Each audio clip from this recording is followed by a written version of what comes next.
नुआ संसार तोते अभिनंदन तो चल बाटरे झर फूल चंदन तो चल बाटरे झर फूल चंदन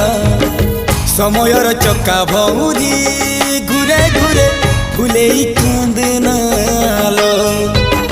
चढ़ीबु तू फूल सवारी धीरे धीरे फुले कांदनालो बाहागर सुख परा विधाता देइछि तोते विरह वेदना सबु सहिबाकु हवा मते